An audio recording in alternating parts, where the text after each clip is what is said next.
대왕적 대법원장이라고 해서 네네네. 대법원장이 사법부 내의 일에 대해서 정보를 전부 독점을 하는 구조잖아요. 그리고 그걸 뒷받침해 주는 법원 행정처 입장에서는 법원에서 있는 여러 가지 일에 대한 동향을 일일이 대법원장한테 이 보고를 하는 그런 체계로 돼 있잖아요.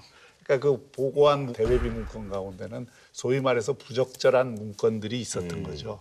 대법원의 아주 그 중요한 어젠다였던 상고법원을 만드는 과정에서 청와대와의 긴밀한 협조가 필요하다라는 차원에서 대통령과 대법원장도 대화를 할 여러 가지 기회가 있으니까 그 기회에 대법원이 박근혜 정권의 어떤 국정 방향과 잘 맞추고 있다. 합치하는 이런 내용들을 하고 있다는 것에 대한 말씀 자료를 쓴 보고서가 있어요. 그러니까 그 내용을 보면 어떤 부분에서 상당히 부적절하다라고 이해될 수 있는 많은 사안들이 좀 들어가 있죠. 아무래도 이제 말씀드리니까 저기 옛날에 그저 국정원 원세훈 원장이 아니 어떤 기관에서든지 다 만들죠. 아니 어떤 기관에서든지 기관장이 뭘 그 하기 위한 말씀 자료를 밑에서 만들잖아요. 그러니까 그런 말씀 자료로 만든 게 상당히 부적절한 내용이 있어요. 근데 이게 이제 네. 단지 부적절이라는 표현이 적절할 수도 있고 부적절할 수도 있어요.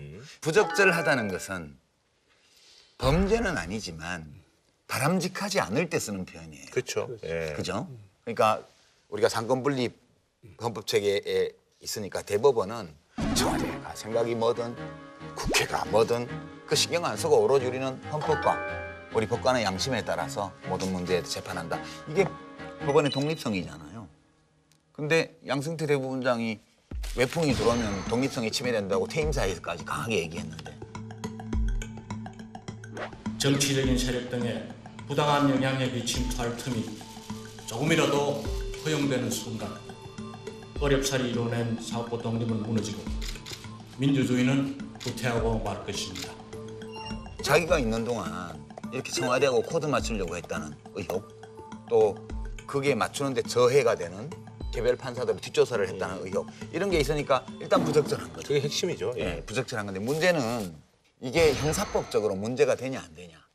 이게 지금 이제 쟁점 중에 하나예요. 만약 어떤 대목들이 형법적으로 직권남용이라든가 등등 이런 문제가 된다고 그러면 이거는 부적절이라는 단어로는 다 표현할 수가 없어요. 근데 불법적인 이제 게 될 수도 그 있죠.